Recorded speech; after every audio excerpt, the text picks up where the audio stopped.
पुण्यात्मा एक अंधा था और बड़ा भक्त था।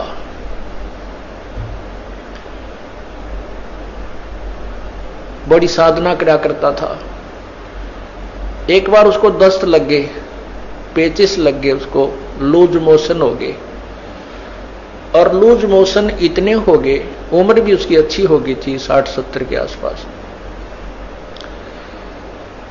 इतने लूज मोशन हो गए कि वो समझ गया ना कोई दवाई काम करे। तो उसको पता लग गया कि अब तेरा जाने का टाइम आ गया है, अब नहीं रह पाएगा। इस दृष्टिकोण से उसने सोचा यहां क्यों दुखी करा, कोई एक आधा व्यक्ति टूटा फूटा हुआ है, यो को कपड़े धोने में लग गया रहा।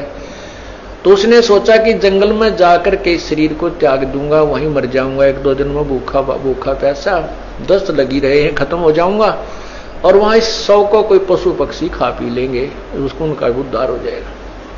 इस दृष्टिकोण से वो महात्मा जंगल में बहुत गहरा चला गया, बहुत गहरा,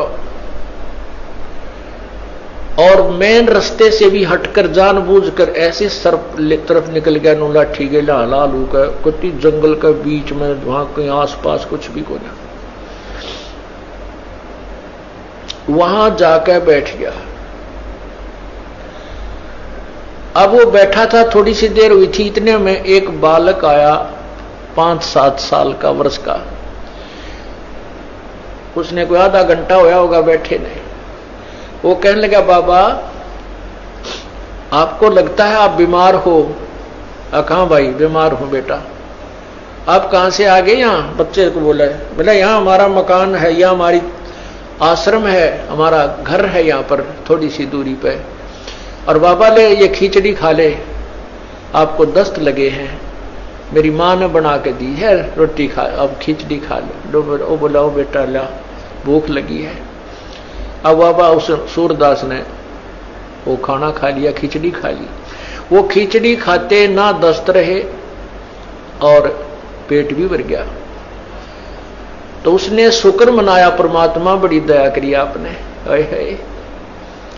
हे परमात्मा आप यहां भी साथ है, देख कितना छोटा आदमी को यहीं पर आपके बच्चों ने मेरी सेवा कर दी। ये सोच के अग भाई चल भगवान की है रजा है, और जीवन देंगे तो इसका भजन करेंगे, ठाओगे तो चल इसके लोक में जाओगे, हमारे दोनों हाथों में लड्डू हैं।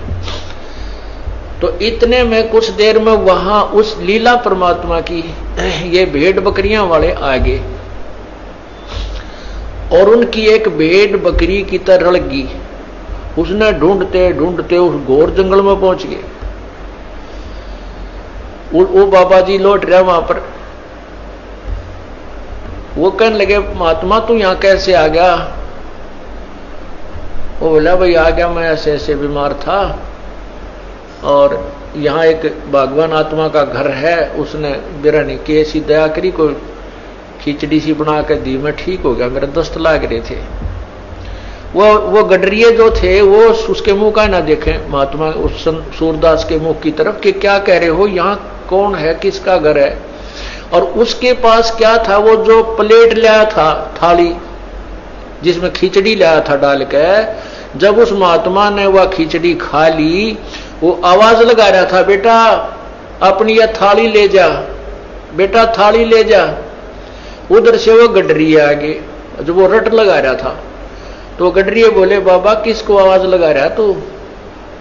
बोला, भाई यहाँ कोई एक घर है और उन्होंने ये खिचड़ी बना के भेजी थी, बेटा उनकी थाली, वो बालक था ना ले गया होगा थाली, या थाली को उनको ले जाएंगे अपनी।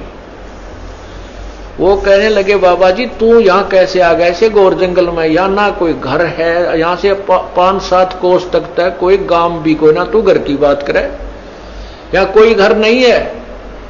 ये थाली कहां से आ गई तेरे पास? ने बोला, भाई मन ने बेरा है कितना आएगी, जब यार कोई है ही नहीं और कोई घर नहीं, तो मौन साध गया। को हे भगवान, हे परमात्मा, आप यहां भी साथ। अब क्या होता है, वो बाबा जी उठकर चल पड़ा। अब भाई चले, जहां ले जाएगा वहीं चलते। अब चलते चलते वो जा रहा था कि आगे एकदम गड्ढा था। वो गड्ढा ऐसे स्टाइल में था जय वो स्पीड उसकी इतनी थी बाबा जी की कि वो लाठी थोड़ी टेका था, कदम गणे दर था। इसी उमंग सी हो रही थी, कोई है भगवान आज मेरा जीवन दान कर दिया भगवान, इस उमंग में चल रहा था। तो ज्यों ही वो गड्ढे में गिरने को गया तभी एक व्यक्ति ने उसका हाथ पकड़ के और उल्टा ले लिया। ने बोला बाबा आगे इतना जबरदस्त गड्ढा है, तुम गिर के मर जाता,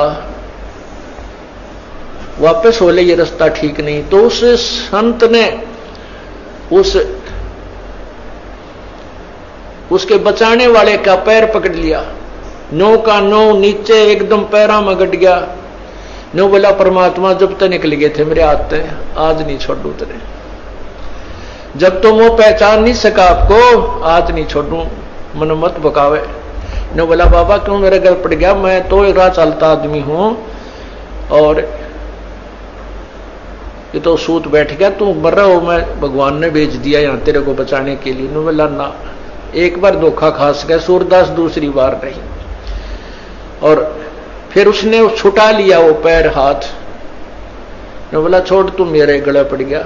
जब वो कहता है, कहने लगा कोई बात नहीं, तू सारी सृष्टि का मालिक है और मैं बोधा जी तेरा मेरा के मुकाबला है कि मैं तुझे पकड़ सकूं, लेकिन सूरदास के दिल ते निकल जा जब देखूं किसा बलवान तू।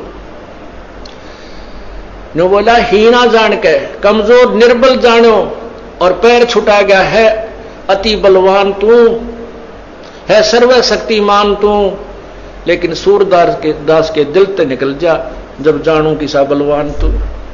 कहते हैं उसी समय उसके दिव्य भी वो दृष्टि भी खुल गई और भगवान ने सामने दर्शन दिए, जिस भी रूप में वो पूजा कर रहा था। अब देखो पुण्यात्माओं, परमात्मा पूर्ण ब्रह्म कबीर परमेश्वर, इस भक्ति काल तक इस जीव को लाने के लिए भक्ति की आस्था